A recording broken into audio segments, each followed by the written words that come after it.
Stream 702 Summer wherever you are. Let's walk the talk.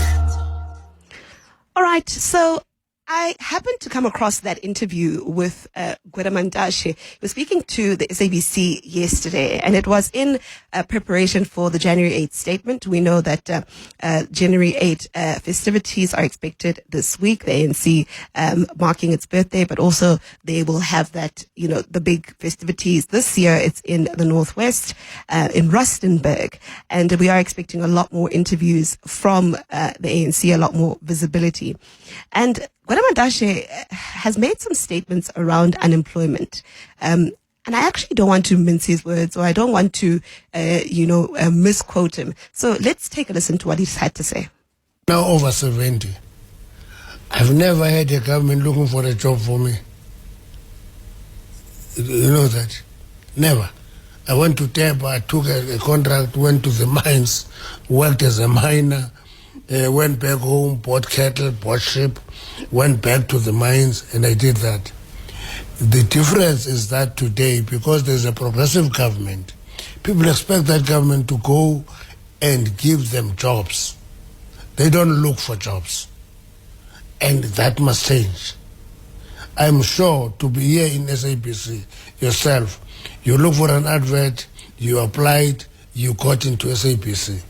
Not the SAB looking for you.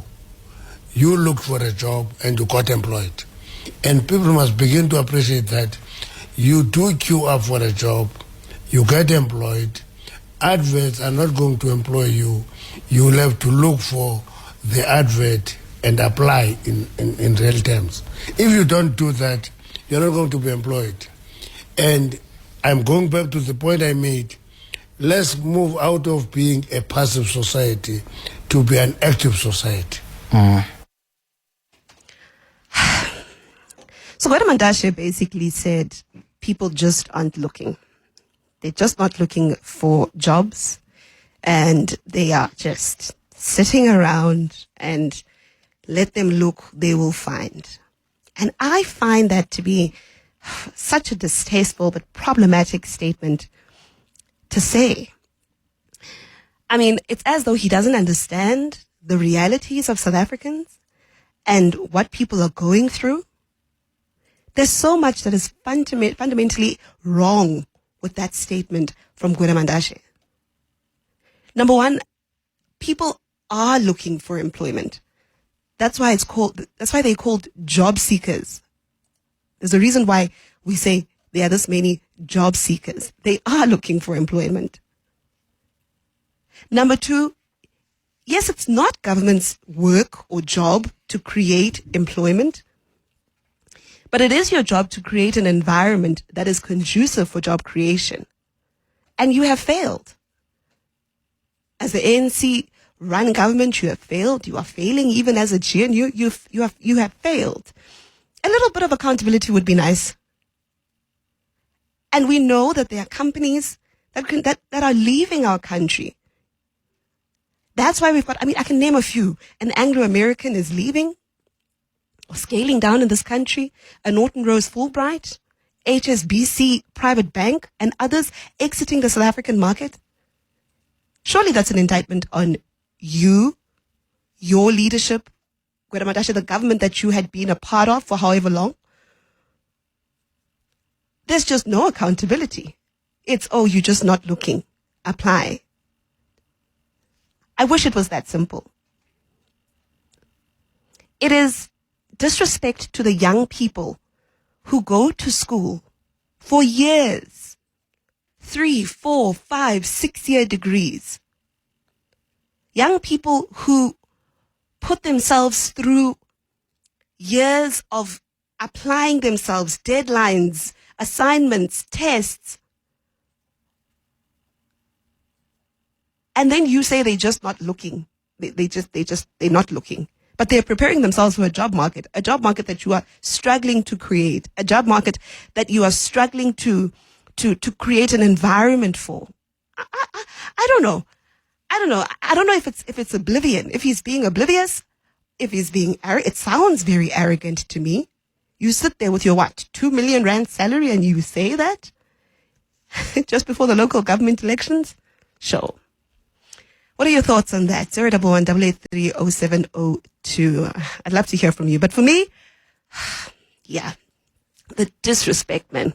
The disrespect to the hardworking people of this country. The people that wake up every morning to go look for jobs. Has he not seen the signs on the doors of firms in this country that say no jobs? That's a clear indication that there are people who come out to go look and knock on those doors. And to simply say you are just not applying? Wow. Mbo, you're in Newlands. Good morning. Thank you so much for your call. Good morning, Kgomotso. How are you? I'm very well. How are you? I'm good, thanks. Kgomotso, I've got two things that I'd like to say. First, about Gwede and anybody else in the ANC. They are out of touch. These are the very same people that when they are caught with their hands in the cookie jar where their kids are doing business with the state, their excuses, where are they supposed to do work? They are not allowed to do work with the states. They should, like everybody else, like me, like you, go do business in the private sector. Yeah. Because that's what it takes for us. We have to wake up and go knock on doors at 7:02 or wherever else we need to go knock. Bonan fellow, no, I've got my son, hook him up. Yeah. Of course he's going to say such things. He doesn't understand what it takes in this current environment. He's out of touch with everything he's just said. They have not made the economy or the market conducive for people to create businesses, for people to create new employment, for people to find work. It's not conducive for us to start new businesses. Getting funding in this country is like looking for a needle in a haystack. Yeah. Sure. Let alone having to look for work when you have student loans, when you've got family responsibilities, when you've got all these things that are going on in our lives. You know, my problem, Paul, and what's I shouldn't be surprised, but what surprises me is that when they are campaigning for our votes, they speak about unemployment. It's in their manifesto. So much. They speak about it. They say, yeah, you know, I mean, just last week, Paul, we had the president's New Year speech, and he highlighted there that I am aware of the unemployment crisis. And we are working to fix it. Now, I don't know if it's what's going on with the messaging, or if Gwede Mantashe is he's telling us what they really think, and the president is telling us what he wants, what he thinks we want to hear, you know? But the arrogance for me and the disrespect for the people of this country who truly just want to fend for their families, they want to provide for the hardworking people of this country. We don't deserve this. They keep snitching on themselves. Like, one says the other says the other. It shows that they're out of touch with the realities of this country. Absolutely. And they are not serious in working for us, the people of this country. And they're just going about saying things that they think we want to hear. Enough about saying things that we want to hear. We don't want to hear anything now. We just want to see you do the work. If they actually did the bare minimum of what they're being paid to do, a lot of things would be different in this country. Just do what you're being paid to do. Just do your job. Don't go the extra mile. Just do what you're being paid to do. A lot of things would be much better in this country. By them just doing what they're being paid to do. Mpo in Newlands, thank you so much for your call. I appreciate it. Thanks, Kgomotso. Hi. No, really. The least you can do is create an environment. Just create the environment where companies actually want to stay and operate. That's all we need, you know. But for him to say that to the hardworking people of this country, the people of this country that are desperate to take care of their families, the poverty-stricken people of this country, people that leave home, that live wherever they are living, and they come here to Gauteng in desperate need for employment, and then you say you're just not applying, you are lazy. That's just disrespectful. Nara, you're in Blaigari. Good morning. Morning. How are you, Kgomotso? I'm very well. Abuti, how are you? Sharp. Bona, Kgomotso. You know, I just want to talk about this thing of Maduro. Yes. And the whole idea that a lot of people, I think, as well, they don't understand the global politics and they don't understand the whole background of this story, actually what happened. Maduro have collapsed the economy of Venezuela. We understand. There are around 7 million people of Venezuela who are migrants in Peru, Colombia, and other countries. We understand. So, and they rejected him. So when you look at America, Trump, there's 32 Cubans were killed. Yeah. He was even using the Cubans to protect him because he doesn't trust even his own country. Man, you understand how bad is the situation? I do understand, but people should think about all those migrants who have to leave their countries because of what Maduro have done. And at the same time, when we come up, we talk about sovereignty. I don't believe in sovereignty myself. I believe in global village where we can hold each other accountable. So what happened in these third world countries? Dictators, they don't want to relinquish power. That guy, I'm telling you now, was not going to relinquish power. He was going to stay there forever. Yeah. Even Russia itself, it invaded Ukraine and is condemning. How can Russia condemn America because they have done the same thing? So, Nara, while I see the irony there, I think we must have a conversation. And you say you don't believe in sovereignty. I think we need to have a conversation around what makes America the world's police and what makes what gives America the right to enter a country that has made its decision at the polls. Yes, I know it's questionable how Maduro won that election, but he is the president of that country. And if we are going to set a precedent that every time there's a problem in a country and a leader is questionable, then another country swoops in and does as they like, it becomes an untenable situation. But also, the people of that country, Nare, are the people that should have the power to change this. Right now, we've got an untenable situation where the U.S. is swooped in and they say they're going to run the country. How are they going to run the country? Imagine our neighbors deciding they're going to run South Africa because they don't like how Cyril Ramaphosa is running this country. Okay. I don't agree with the whole thing of Trump. I think he is in there for oil, and he said that himself. But I'm just talking about the whole issue. People, they have no power, because when we talk about a country, a president is a leader. Even if he's illegitimate, then he's not representing the will of the people. I mean, these presidents, they got power, they got the army, they can shoot down, they can kill anyone they want. So there was no way that guy is going to leave. I mean, when we look, a lot of people from Venezuela, they have been crying for help. And if they can't, even during apartheid or even during colonization, Russia have to intervene in many countries as well to help them achieve. So the whole idea of looking up to a president to relinquish, it's not going to happen. It needs, that is why I'm saying a global village as UN, they should actually be involved in crisis where a person doesn't want to relinquish power. That is where I'm going. It should be a United Nations responsibility, but United Nations is doing nothing. Maybe that's the conversation. You see, now that's the conversation we need to have.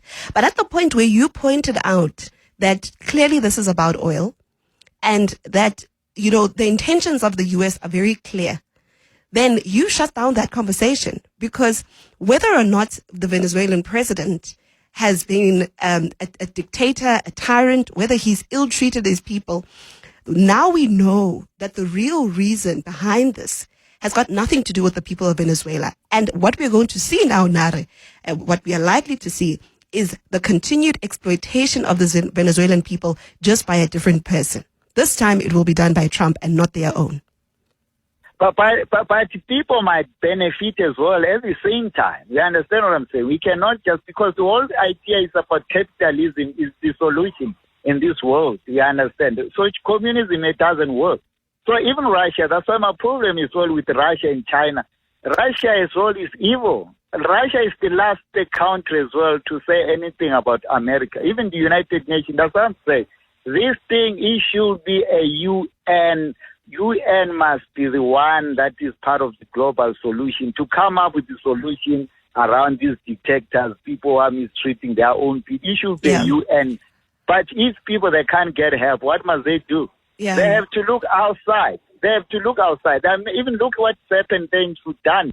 People there, they have been subjected to what is happening there by their own people. So what must they do? So they have to look for outside. That's what I'm saying. Even during colonization, that's what happened. Yeah. People have to look for outside help. Yeah, we're going to have to leave it there. Thank you so much for your call. I really appreciate it. You see, I think it's important to separate issues. You know, it's very important because what often happens with countries that hijack other people's countries is that they definitely want you to see just how imperfect the other person's country is. That, oh, look at how horrible it is. We are just the saviors.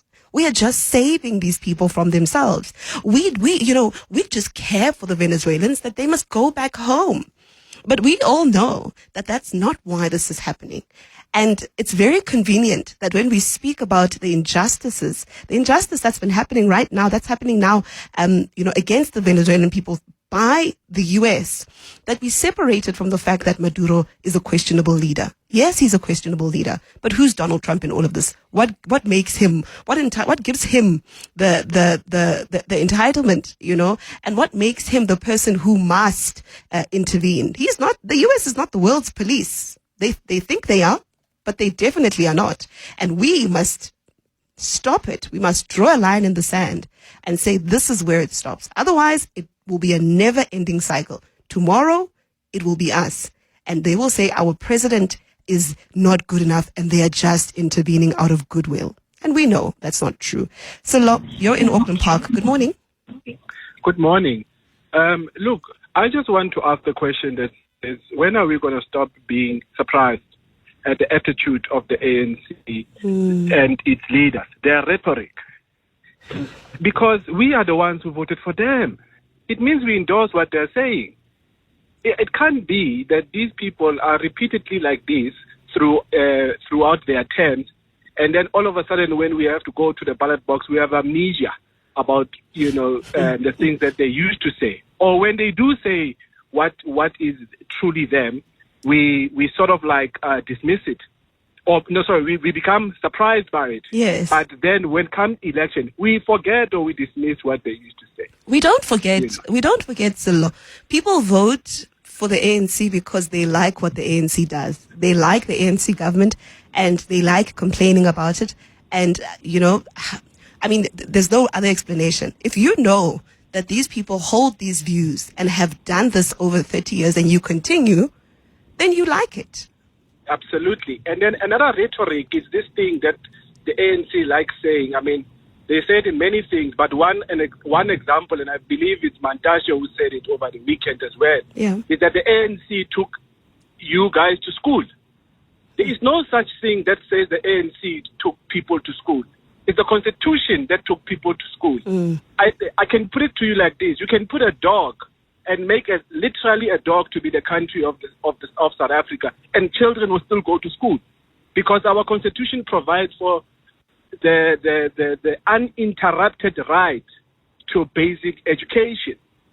And if they're going to say that, no, they are the ones that drafted the Constitution, it's not true.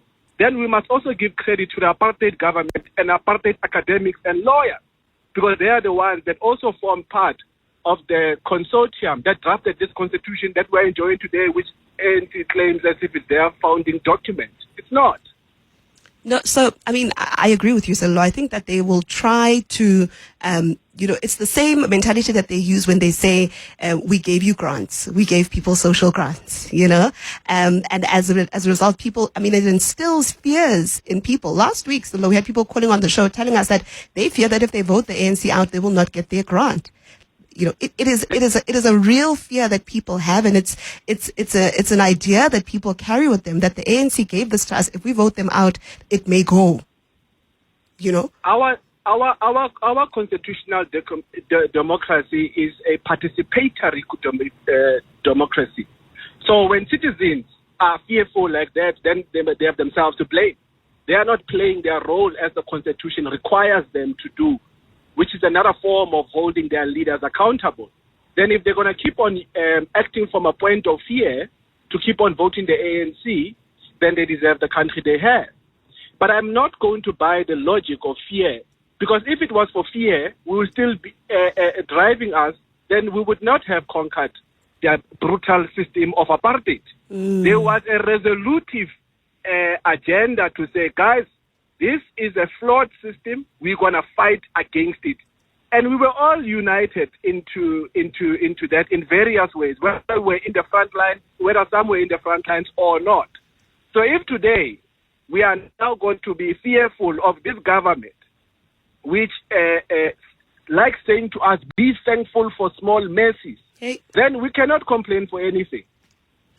Silo, let's leave it there. Thank you so much for your call. Silo really expressing his frustration. You can hear the frustration there in his voice. Really, it's the fact that they expect us to just be thankful, just be grateful. At least we've done this for you. And of course, we're reflecting on, the comments made by Gwede Mantashe on unemployment, basically saying, stop being lazy, apply, go find a job. I mean, can you imagine? So disrespectful. 883-0702. What is Gwede talking about? The Gauteng provincial government under Premier Panyaza Sufi created job, isn't it? For the Panyazas. It is disrespectful. Their duty as they are in government is to make the environment conducive for investors to come and invest. There is high crime in the country. Country is out of order. Nothing is working under them. So these are kind of leaders that you must keep on voting and you must keep on being hopeful that they will change. Good morning, Kgomotso and team. Kgomotso, on the issue of the United Nations convening a special Security Council meeting regarding the Venezuelan issue, it's going to be a very interesting meeting. I'm just interested in the outcomes, considering the fact that the US has got a lot of influence in the Security Council when it comes to voting and the taking of resolutions. So it would be a resolution against itself. This would be very interesting in terms of international law, international politics. This is going to mark the turning point in our political history and situation. Sipho from Tembisa. Sipho, thank you so much for your voice note. And I agree. I mean, all eyes are on how that matter will be dealt with and will be addressed. And I think it will set the tone on what is acceptable in terms of international law. I mean, we know in terms of sovereignty, this cannot be correct. What's been done here in Venezuela, no matter how horrible a president Maduro may have been, and even if it's questionable how he ascended to power, which is what certain people are pointing out, the fact that Venezuelans have fled Venezuela. I think at some point we need to draw the line, and we can't have one president jumping into the next country. And imagine if Mnangagwa next door decided to just jump into South Africa and say, yeah, that's it. You're not doing what you should be doing. You're not, Ramaphosa, stop it. You are running this country into the ground. Your people are all over in my country. I'm going to capture you and arrest you and charge you. Imagine if that were to be the situation. It absolutely cannot happen. And I know that there have been mixed responses from Venezuelans about the actions of Donald Trump. I don't think it's completely true that all Venezuelans are happy. In fact, I've been watching media coverage throughout the weekend. There's been mixed response. And yes, people have been saying we have been struggling with the leadership of Nicolas Maduro. But I do think that we need to separate issues. And the truth is, in terms of international law, this cannot be acceptable. We are all watching the United Nations and what they can or what they will do. I think that's going to set the tone quite a bit for the next couple of years. Will this embolden Donald Trump? The outcome of this meeting, will it embolden him to continue doing this to other countries? Or will there be a stop and a stance that's made by the world to say this is unacceptable behavior, not in a sovereign country? This is the 702 Open Line. My name is Kgomotso Modise. I'm in for Clement Manyathela this morning. Thank you so much for tuning in. I do see many of your voice notes coming in, and we're going to try to get through most of them. But let's go to the phone line. Someone that's been holding for a while is Thabang in Braamfontein. Thabang, good morning. Thank you for your patience. Go ahead. Good morning, Kgomotso. Good morning. Yes, this whole thing of Gwede Mantashe saying that people are lazy. The voters just need to take responsibility. ANC didn't put itself into government. If you look at what had happened last year, 42% of the voting population was the youth, followed by the elderly, which is 22%. And the elder I'm talking about pensioners here. Now, that's despite the fact that Colin Malachet made a public speech at the rally saying that when it comes to nurse Hispanic jobs, they should prioritize ANC volunteers. I mean, that in itself is promoting corruption. But what's happening? We keep saying the ANC winning, even with the elections, they keep winning.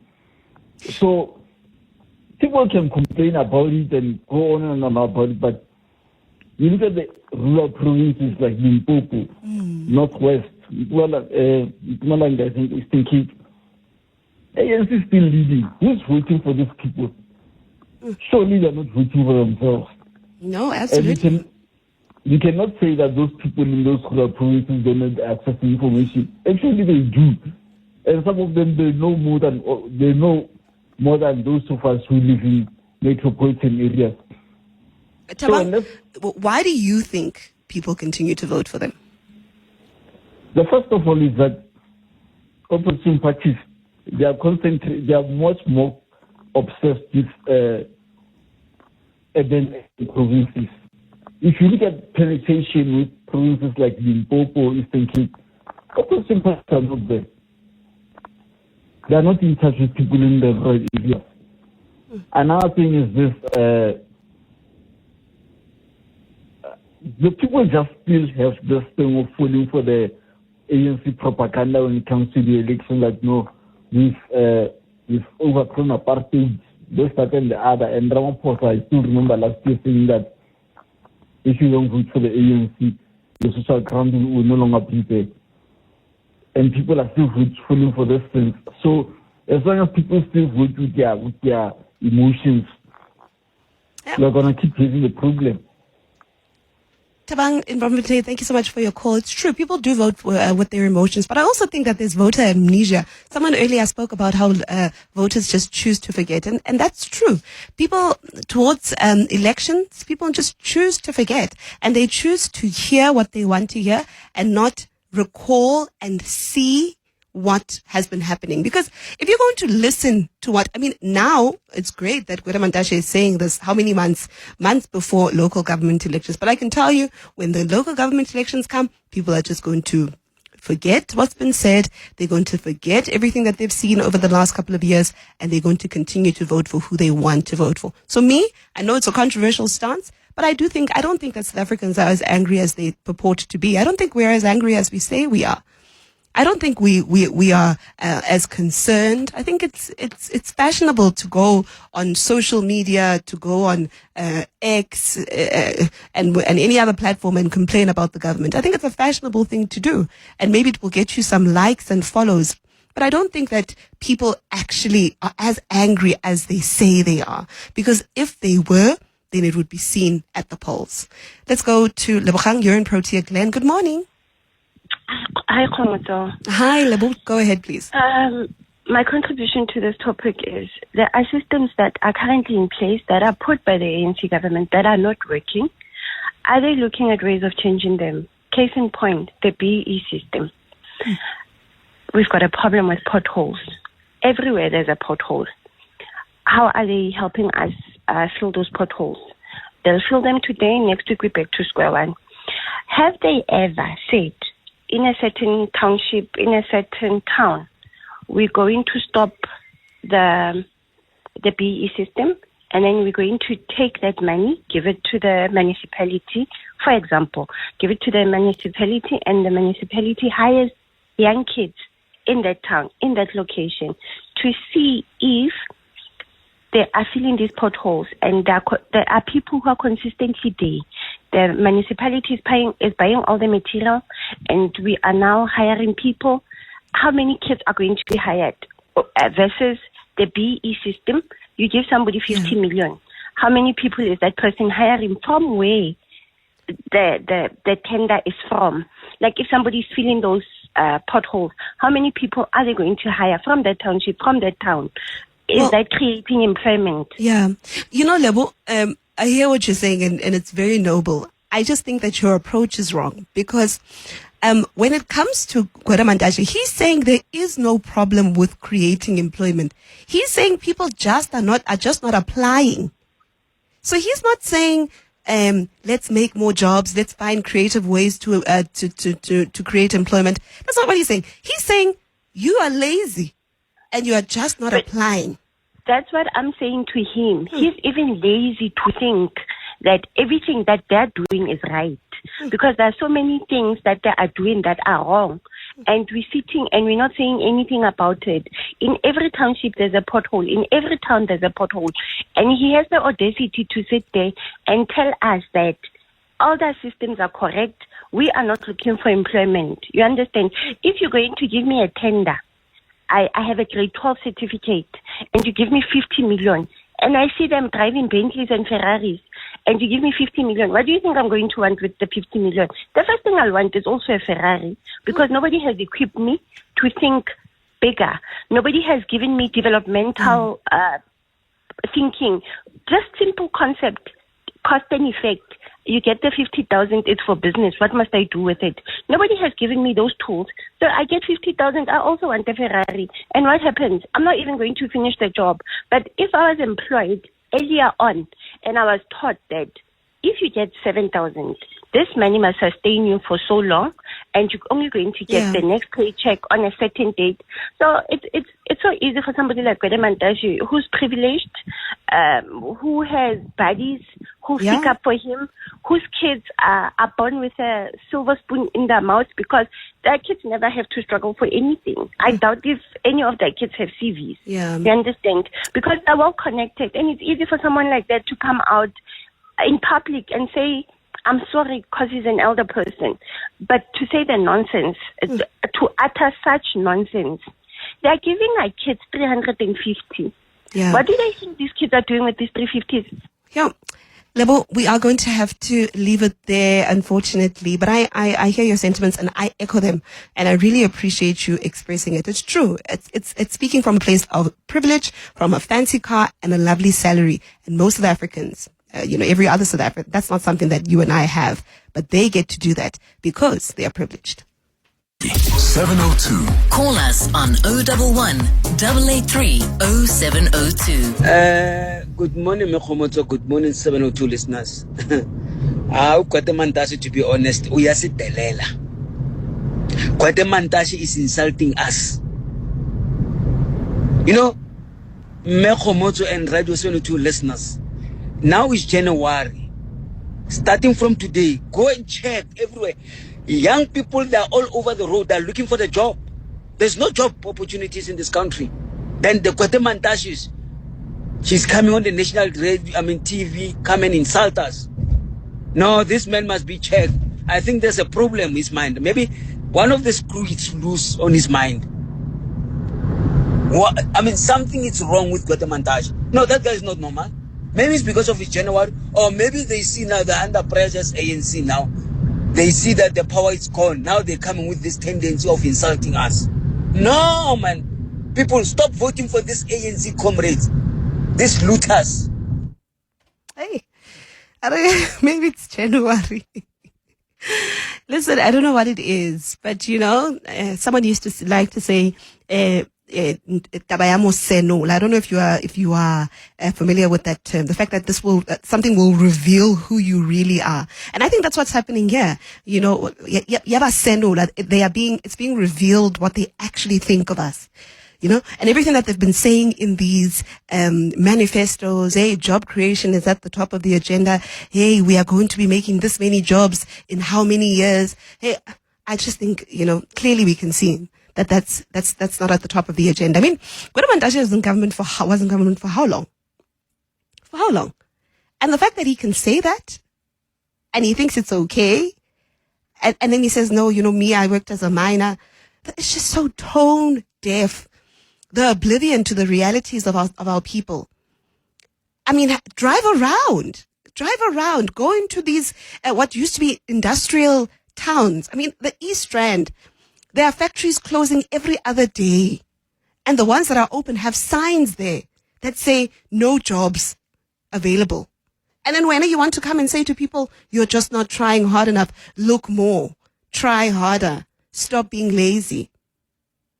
But I can tell you now that people will still vote for them. Deko, you're in Rustenburg. Good morning.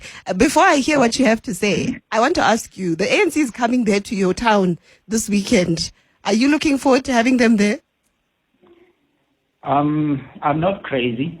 I think I'm in my senses. I'm normal. Okay, two things. Yes. You know, one would end up saying,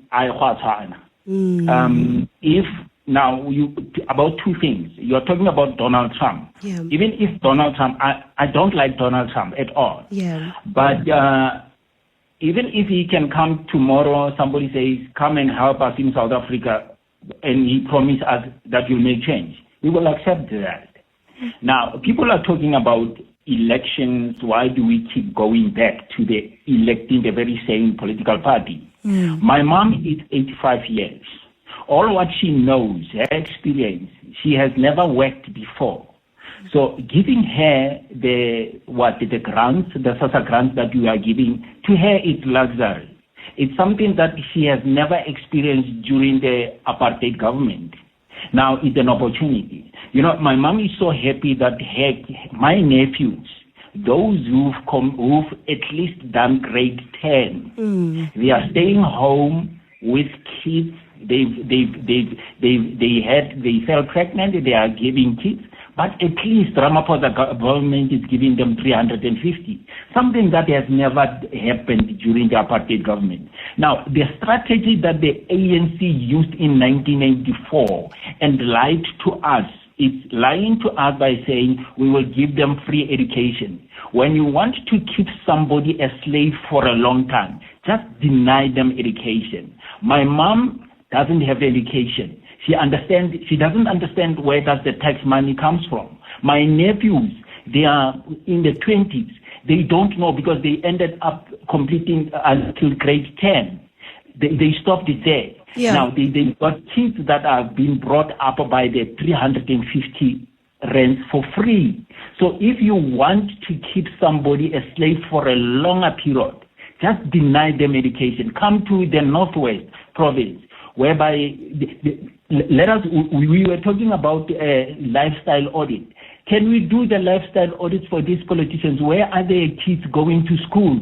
They are overseas. They are talking about the education system in South Africa. It has collapsed. You get a grade 6 child who cannot read or write, and it's normal. They call it a free education, but we are paying thousands and thousands of rands. The next thing, the educators, they will be telling you that, they've got extra classes that you have to pay. You are paying at school, and then they've got extra classes that they are not teaching at school. So that is basically that. That is how they. So if Donald Trump, as much as I hate him, as if he could just stop breathing tomorrow, if he could come tomorrow and say to us, please guys, let us do what we've done in Venezuela and take South Africa back to its roots, to the white people, if we have to be led by the white people. So we've got no choice.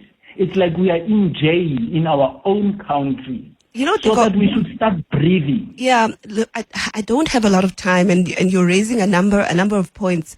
But I want to know from you, what are you doing in terms of voter education for the people around you? Because we all have family members who are ill-informed, who are misinformed, and don't have an understanding. Some people believe that if you don't vote for the ANC, your NSFAS money will be taken away. What are you doing, though, for your mother who is uneducated, never worked, for your niece who only has a grade 10 education? What are you doing to help with their education, voter education? We try. You try your best. We talk to them. You are trying to bring this, but when they are sitting around playing cards during the day, they are lying to each other by telling them that no, there's nothing we can do. This is the ANC's money. What we need to do is to bring a proper education now to those who are still at school, at primary school level. We need to teach them about taxpayers, about the tax money. What is that? The tax money? Where does the government? They should understand that this is our own money, and we should not misuse it. We should not go and bang the roads and all those things. So you can try to, particularly those who are older, like my mom. It's so difficult for you to can just try to change their mind, because that's the mindset. That is why I'm saying it's a powerful tool. You teach them at a young age. My mom has been taught to be poor. That's what she is taught. The little that she's getting, it's enough. The 1,900 that she's getting, she feels the 350, she feels it's enough. It's for free. She thinks so, but that has taxpayers' money. Yeah. Tiko, I am going to have to leave it there. Tiko in Rustenburg, really, speaking about a number of issues. And I do think we need to correct quite a bit, and we don't have the time to do so. Speaking about, taking South Africa back to its glory, which I find to be incredibly problematic. But I hear his point, and I think that the summary really of this is the fact that, many voters are not educated. They don't have the understanding, and they believe the things that are making the rounds. They believe the misinformation that's making the rounds. The fact that you will lose your grant if you don't vote for the ANC. You will lose your NSFAS. I mean, I heard someone once saying that when if they don't vote for the ANC, then they have access to who votes for them when they apply for NSFAS, and then they can't go to school. So then they continue to vote. All of that people need to be schooled, and people need to be, educated. And that voter education campaign sometimes is not the work of the IEC or the work of others. It's us. We need to sit down with our family members who continue to send those problematic WhatsApp messages on the groups, who continue to lie in our friend groups, and say, this is not true. Stop misinforming. Stop misleading the people. The people need to know the truth. This is the 702 Open Line. Thank you so much for your calls, and thank you for your WhatsApps.